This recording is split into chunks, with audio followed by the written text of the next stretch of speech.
Hello, Walking the Ropes fans. I am Blake, and welcome to the very first Walking the Ropes wrestling review for AEW Double or Nothing 2021. In today's show, we're going to cover everything that went down at Double or Nothing, and of course, to start off, we have the buy-in, with Serena Deeb defending her NWA Women's World Championship against Riho. But before that, make sure to check out the Walking the Ropes link tree for links to everything Walking the Ropes. Now, the buy-in. We have Serena Deeb defending against Riho, as I just said. This match had great back and forth action to start out, with Rio extending her hand after they had gone back and forth a little bit, but Deeb decided she was going to slap her in the face, and there was no mutual respect for the rest of this match. It was just a pure fight, and Deeb was in control most of the time, right up until I'd say the last 10 minutes, and Rio started to really come back. She hit the Tiger Fate kick, and she was rolling after that for a little bit. But then Deeb locked in the Macha Kotami, and then she transitioned into a sleeper. And Rio tried to kind of come back every now and then, but it was just, it seemed like it was almost too much. Deeb seemed to have an answer for almost everything Rio was doing, and that came down to the very end when Deeb locked in the Serenity Lock, and Rio had to tap out. So Serena Deeb retained her NWA Women's World Championship. Now, if you've never seen our show before, you know that on the pay-per-views we do a Malteser scale to rank how the match went. I'm going to do that for all the matches for these review shows because I feel like it'll just add something to these shows. If you guys like that, let me know and we'll try to continue on with it as well. So for that, the Malteser scale for Serena Deeb and Rio, I gave that a 3.5 out of 5 because that was just one of those matches you can watch it pretty much any time, and it's a great match to look at for technical work and just everything. If you're a pure wrestling fan, you're going to like that match. And then moving on to the main card, we start out with a singles match between Brian Cage and Hangman Adam Page. And again, this one, they start out just back and forth, and Cage kind of takes control for a little bit, but there's no real dominance by anybody until pretty much the end, after Cage is setting up to go for his own buckshot lariat. Hangman hit the F5, which I think Brian Cage calls it the F and 5, but I am not 100% certain on that. And then Hangman goes for his own buckshot, but is stopped and hit with a spinning power bomb. And then after that, Team Taz kind of came out, and they actually did, instead of distracting Hangman, they accidentally distracted Cage, and Hangman hit the buckshot for the win. So Hangman defeated Brian Cage there in a very good match, but just I gave it a 3 out of 5 on my Malteser scale because it was just one of those. It's a really good match. There's nothing wrong with it at all. I feel like there could have been a little bit more to it. Maybe they're gonna go somewhere more with this because I think they're 1-1 now. So maybe we're gonna get like a bigger blow off match between these two, which would be really really good. And then of course after that match, Cage and Team Taz were arguing. So maybe we're gonna see Cage leave Team Taz to continue his feud with Hangman Page there. And then moving on, we have the AEW World Tag Team Championship match. The Young Bucks defending against Eddie Kingston and Jon Moxley, the Wild Things. Judging by their song, that's how their name is. And Moxley and Kingston jumped the Bucks right off the top. And Kingston hit a suicide dive out to the mass of people. And then they started to beat on the Bucks there. And then they turned their attention to Brandon Cutler because they didn't want any interference there. So they rolled him into the ring and hit the violent crowd. And then we finally get the start of the match because the bell hadn't rang up until this point. We have Kingston beating on Nick in the ring, and Nick makes a comeback, and then we just get Matt and Nick double teaming Kingston for a good little bit there. They isolate him for a long while to the point where Matt makes a joke of it almost. He goes for the hot tag and tags Kingston and starts to kind of to roll, and then he mimics Hulk Hogan, and yeah, it was a really funny moment for fans who just know what the Bucks are doing, and it's so very good. And then we get Carl Anderson coming out to distract Moxley and Kingston. Um, but Kingston noticed Gallows was coming in the crowd, so he takes him out, and then Frankie Kazarian takes out Carl Anderson in the ensuing mess. And then after that, we had the Bucks hitting a Meltzer driver onto Moxley on the stage, which was it looked pretty good actually. Uh, and then the Bucks, they set up for the double power bomb, but they're mimicking the Shield while doing this, which is just, it was so nice to see. They're just being the perfect heels in this situation. It's amazing. Uh, and then we get more back and forth from the two teams here, and Kingston and Moxley go for Violent Crowd on I believe it was Nick. And then they actually end up hitting a Dior Day device, as called by JR, I believe. But it was just a Doomsday device with the Air Diors they had stolen from the Bucks, I believe 2 weeks ago now.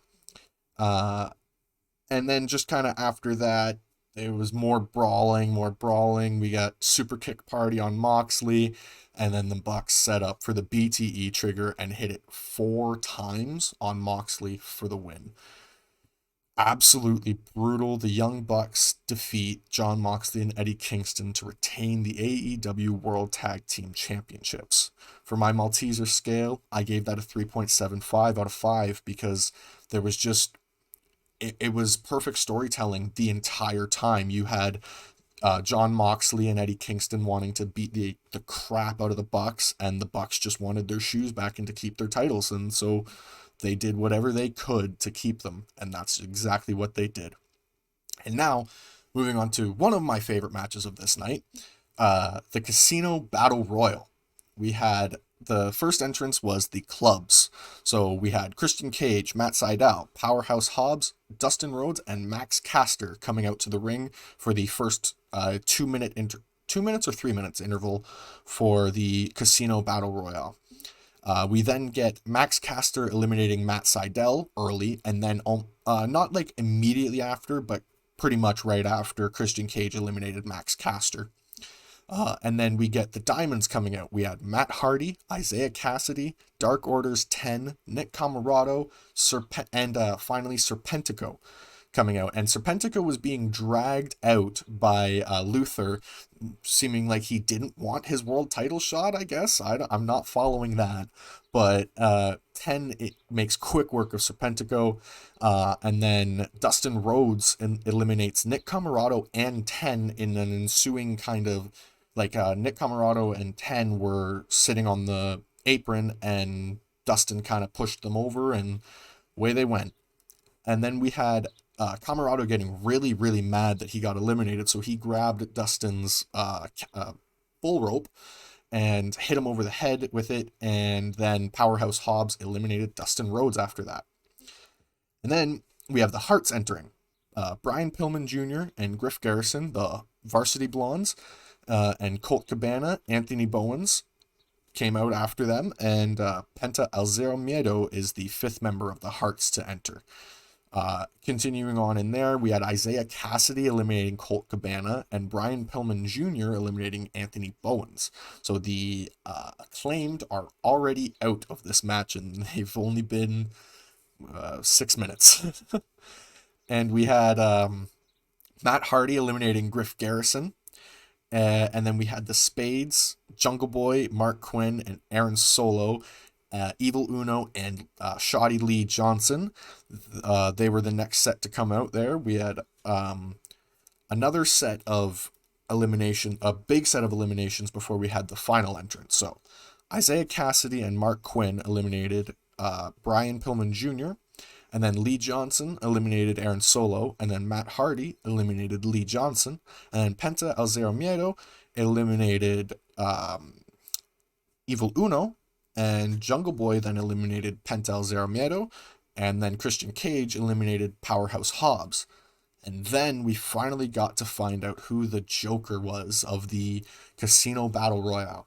And I honestly had it pegged as Paul White. I thought it was going to be Paul White because they had shown him on he was going to be doing the announcing on the show. And I thought they were going to do the Jerry Lawler thing where music hits and nobody's really following what's going on. And then it pans to the announcers and he tears off his suit. And unfortunately, that's not what happened. But I'm not disappointed at all at who debuted because wow, AEW got a huge star. I don't know, I didn't see if he had signed officially there, but I know he showed up for this match and there's probably more in his future. Lio Rush makes his AEW debut. And then, unfortunately, he did have a really good showing, really good showing. He was taking control of everybody, showing his classic offense. He hit a springboard stunner onto Matt Hardy, but then Matt Hardy made quick work of Lio Rush and eliminated him. So we move on and we have Jungle Boy eliminating Isaiah Cassidy, Christian Cage eliminating Mark Quinn. So now Private Party, if you had been following the story there, are losing 15% of their commission to Matt Hardy for that because their team didn't win. And then we get Christian Cage eliminating Matt Hardy. So there's going to be some real bad blood in the House of Hardy, I believe it's called right now, or the office, or I'm not 100% certain what they call it. The HOF, I believe, is what they call it. But they are it's a very interesting story. I'm loving what Matt Hardy's been doing with the Private Party there. Actually, it's very fun, and I'm interested to see where that's going. And then we have the final two competitors, Jungle Boy and Christian Cage. My gut told me this was going to be Christian Cage because the way his story had been going, that just seemed right. But no, it's Jungle Boy. Jungle Boy eliminates Christian Cage and he earns the AEW World Championship match. Later in the show, we find out that match is going to be in 2 weeks against whoever wins the triple threat match. And then, so for that match, I gave my Malteser scale, I gave it a 3.5 out of 5. It was a very good battle royale, but nothing, there was shock value, but it wasn't their most amazing battle royale that they've had, which, I mean, in no way does it take away from this battle royale, because it was an amazing one.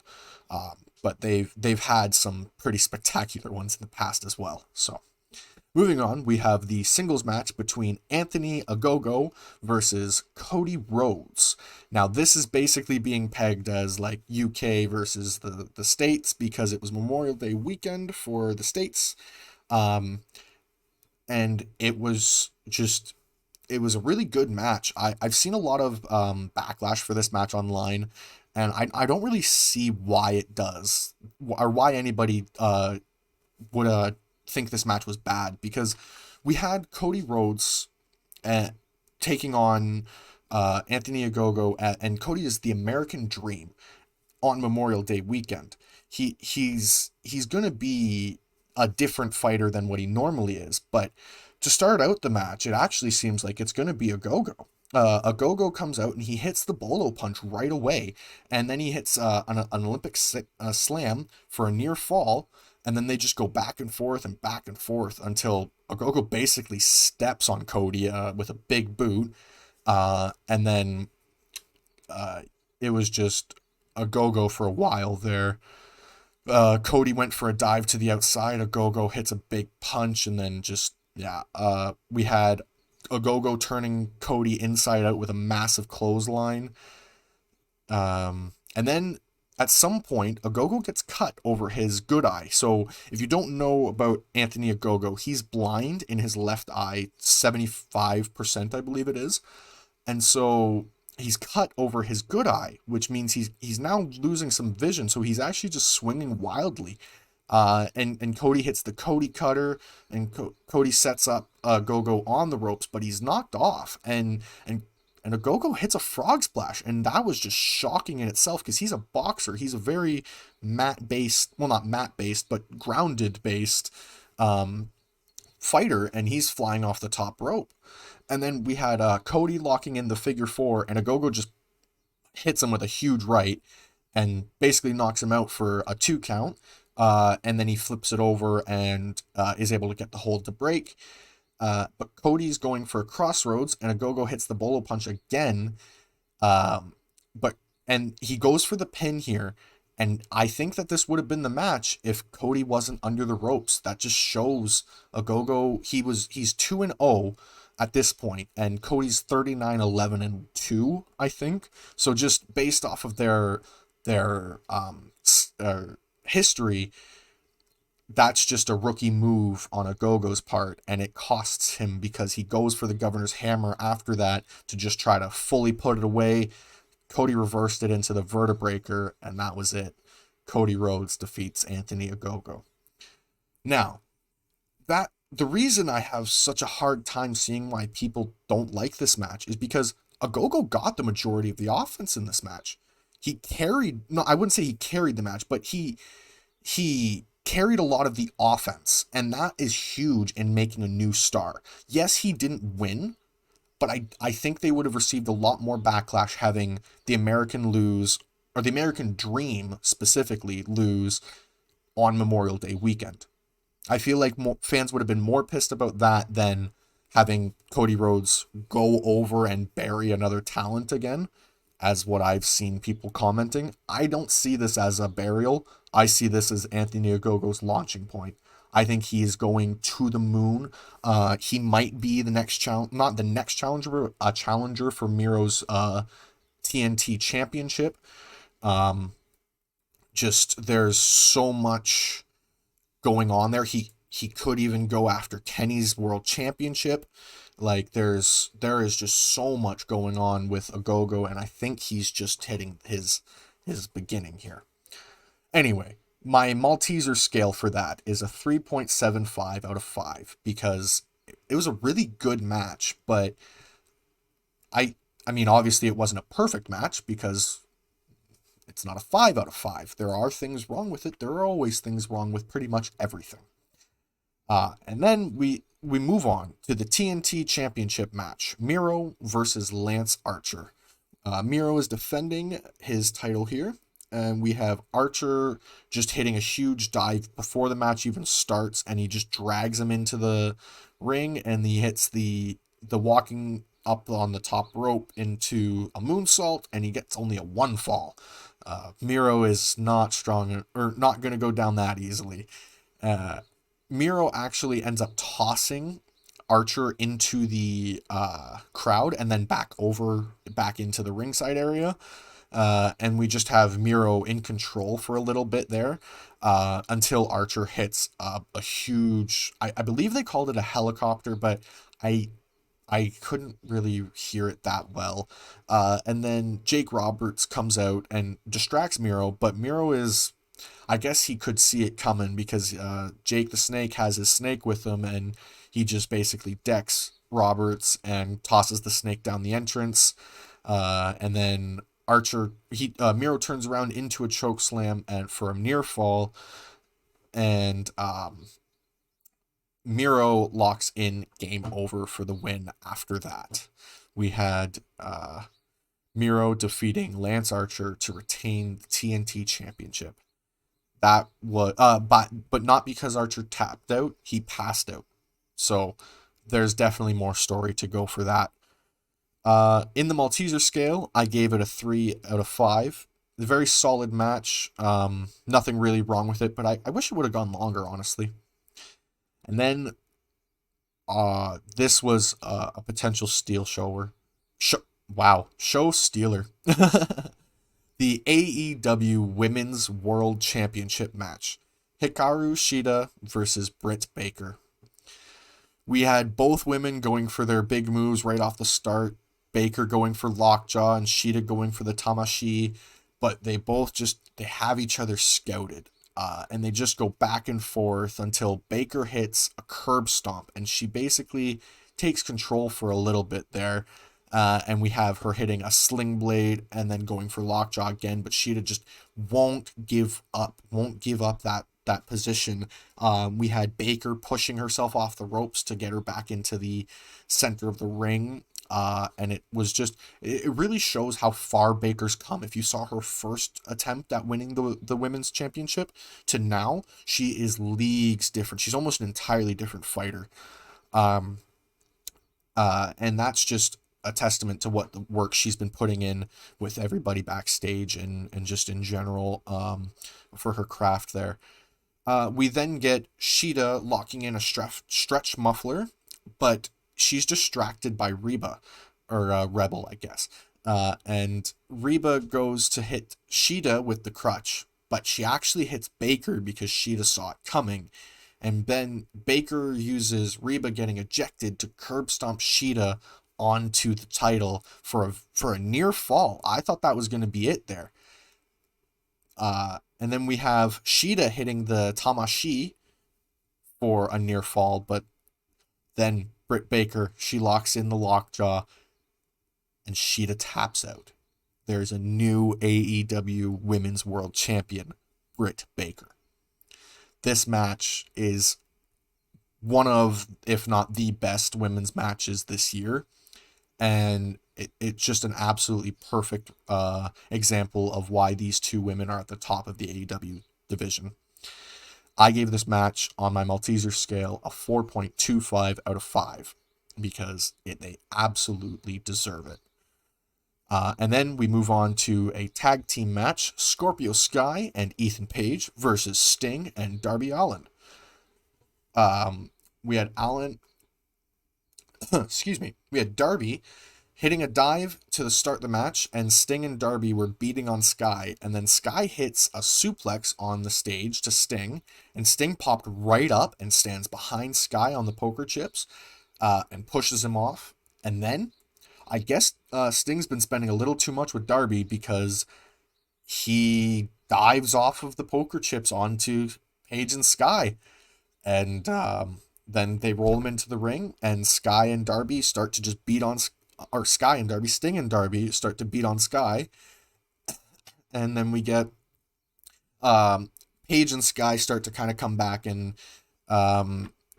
hitting a springboard cutter, and literally Darby is getting tossed around the ring by these two guys, and it's just perfect tag team match work here because Page and Sky picked their guy and they isolated him to perfection.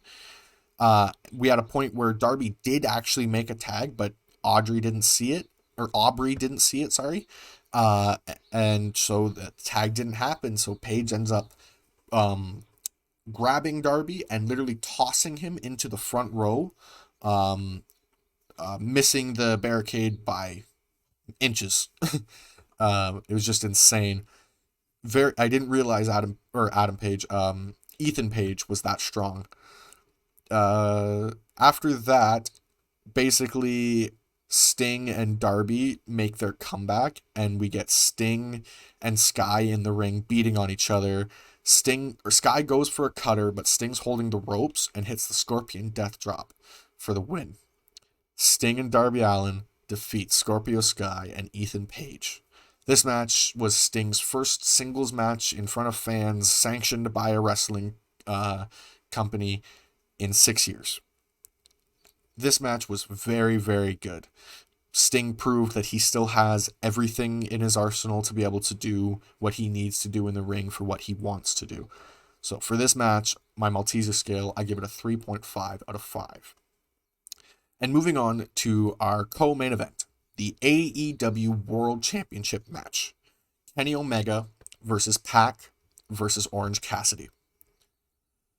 This match it was three guys showing how their styles can't be more different, but yet can't create a better match. Like, I feel like if I were to talk about this match, I'd almost be doing it a disservice because there's just so many cool moments. We had Kenny literally Sparta kicking Pac into the corner, and just so many moments where Cassidy looked like he was gonna win it, and he came so close every time. There were so many great moments. Kenny hits his Snapdragon beautifully every time. We had Pac reversing the one-winged angel, And then just absolutely a crazy set of moves here when we had Pac go for a suplex, but Omega stops him and sends Orange outside uh, and goes for a top rope one-winged angel, but Pac then reverses that into a Falcon Arrow from the top rope for a near fall, but not by Pac, by Cassidy. Cassidy rolled back in, tossed Pac out of the ring, and got the near fall on Kenny. There was so, like, the fans were electric listening to this match, like, or watching this match. There was just so much cool stuff going on there. I wish I was there live. I would have loved to have been there. We get Orange Cassidy knocking both men down with the orange punch, and he goes for the pin, and he would have had it, but the bastard Don Callis just grabs the ref's legs, pulls him out of the ring. Just can't hate a guy more, eh? And then we get Kenny knocking the ref out because Pac wouldn't let go of the brutalizer on Orange Cassidy. Even if Kenny was sitting there stomping on him, he would not let it go. And then, so the ref's out. So of course Kenny's going to cheat now. Kenny then hits Pac with all 4 of his titles. Starts with the Impact World Championship, then the AAA World Championship, then the TNA World Championship, and of course, finally, the AEW World Championship. And, it looks like it's pretty much a foregone conclusion here. And out of nowhere, Orange Cassidy comes in and hits the orange punch, and it looks like he's about to pin Kenny, and it's 1, 2, and Kenny reverses it into a roll-up pin for the win. Kenny Omega defeats Orange Cassidy and Pac to retain the AEW World Championship. This match, it's one of those ones where you get tired watching it because you feel out of breath even though you didn't do anything. My Malteser scale, I gave this a 4.5 out of 5. Just an absolute classic match there. Tony Schiavone then has a huge announcement for AEW. They have a new analyst for their show AEW Rampage, and it is the world's strongest man, Mark Henry. Because why not? I mean, what other minds could you have in their locker room to help them out? Like, that is a fantastic signing for AEW. And finally, the other main event of the night, the Stadium Stampede. We have the Pinnacle, or the Pineapple, versus the Inner Circle. Ooh, it gets you excited thinking about a match like this because the last Stadium Stampede was so fantastic. It's just, you can't imagine what this one's going to be. We see a massive limo entering the stadium, and it's MJF. He comes out and he's talking to the camera saying, I'm going to just ruin the Inner Circle. They're nothing. And then the Inner Circle's music hits, and they're rappelling down this massive LED board. And it's just a cool moment, and it kind of goes wrong for a second because Jericho swings too far out, and he just smashes into the LED board. He's fine, but it just did not look comfortable coming down. And then they finally get into the stadium, and they run after MJF, who then hides in the limo. And then it's revealed that the Pinnacle isn't actually in the limo. They're in FTR's truck coming in behind them, and just a massive brawl ensues here. So we get Sammy and Spears in the ring that's in the middle of the stadium. And then we have Ortiz and Santana and FTR going off, brawling to the back. Hager and Wardlow doing the same. And then we get a cut of, we're back at the limo, and MJF's crawling out, and it's like, he's being the dastardly heel. But Jericho's been the dastardly heel too. So he's standing right behind the limo like, hey, I knew you'd be doing that. And then we get the two leaders brawling, and they brawl into the backstage office areas of Jacksonville Stadium. And Jericho is just in complete control. He pushes a table into MJF, pinning him against the wall, and then literally beating MJF with his own brethren trash. Oh, did I say that out loud? My bad. Jericho gets some help from the Jags coaches, throwing footballs at him to throw at MJF. And then MJF is put into a computer chair and rolled through to another room over a barricade, or not a barricade, a railing, into through a table. And then it cuts to what Hager and Wardlow are doing, and they're brawling in the back near a freezer. Which Wardlow tries to lock Hager into, but he's unsuccessful, and they end up just literally beating each other on top of frozen meat, which is just insane. And Wardlow starts to beat on Hager, pushing him through a metal case and spearing him through a wall. It was just insane. Spears and Sammy start to brawl in a chair room, literally just a room filled with chairs on either side. Spears tries to send Sammy into a wall, but he like jumps off it and flips over and kicks Spears, and it was just a crazy segment of moves there. And then we had Spears grabbing a pair of bolt cutters and looking at them, and then just tossing them off in the distance behind him. And then he grabs a chair because obviously he's the chairman. And then we have Sammy and Spears brawling, and it looks like Spears is going to handcuff him, and he does. He handcuffs him to this large shelving unit, and Sammy's basically trapped there. But just as it's about to cut, we see Sammy looking down, and there are the bolt cutters that Spears threw. So who knows what's going to happen there. And then we have Santana and Ortiz clearing a path to FTR inside of a bar, I guess.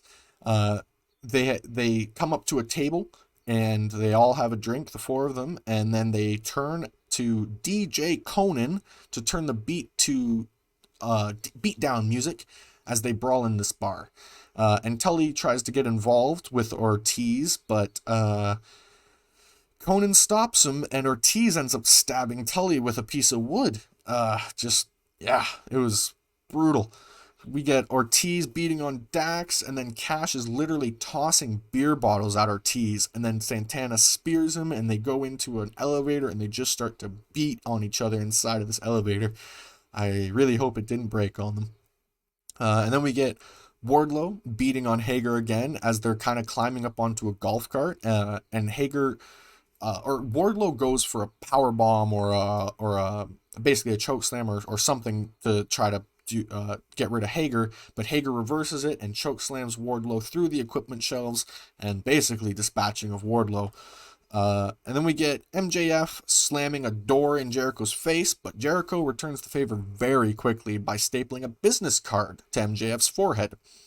And then we get MJF grabbing a hammer and tries to beat Jericho over the head with it, but Jericho then grabs another one of MJF's brothers and smashes him with the head with it, a garbage can, of course. And then we get Floyd the Bat, who MJF took a strong shot from that bat. I don't know where it actually hit, but that sounded brutal. Jericho then sends MJF through a glass door, and MJF is bleeding, and he drags him by his hair as Spears is chased down by the Inner Circle's motorcycle club, and Jericho drags MJF into Daly's place because, of course, the Jacksonville Stadium and Daly's place are connected, if you guys didn't realize that. And they're brawling in the upper deck, and Jericho sends MJF through a light set that was just in front of some of the fans there. So, and then we get Spears running from the golf cart that Sammy is driving. Sammy then hits Spears with the golf cart, and they brawl into the ring. Spears then hits Sammy with a chair in midair for a near fall. And then he actually hits Sammy over the head again with a near fall, and he looks stunned. And Spears wedges a chair in the corner and drags Sammy, but Sammy then hits the GTH and then sends Spears into the chair set up by Spears himself, and then Sammy hits the 630 senton for the win. The Inner Circle defeat the Pinnacle, and the Inner Circle can remain a team. That was just a fantastic match. My Malteser scale, I gave it a 4.75 out of 5. It was a near perfect match. Just amazing. I just wanted it to go longer, basically. Yeah, nothing really more I could say about that. Uh, as for the overall rating of my of Double or Nothing here, I'm gonna give it a 5 out of 5. It was as perfect a perfect show could be. They had great booking up and down the card, good storytelling through everything, just an absolutely great show. I don't see any other reason, or I don't see a way you could argue that this would be a perfect show, because it was just AEW doing what AEW does, making their wrestlers look fantastic. But anyway, that is the end of this show for today. I appreciate you all joining me, and I hope you look forward to these, because I'm going to try to make some more of these videos for you guys while we're kind of on our break from our podcasts right now. Make sure you check out the Walking the Ropes link tree to stay up to date on anything Walking the Ropes there. We have our Twitch in that link, our Twitters, everything. I think there is even a TikTok link, but I'm not 100% certain on that because I think we've only posted one video on there. But yeah, if you guys can just check out Walking the Ropes wherever you use social media, that'd be amazing. And I appreciate you guys tuning in, and we'll see you in the next one.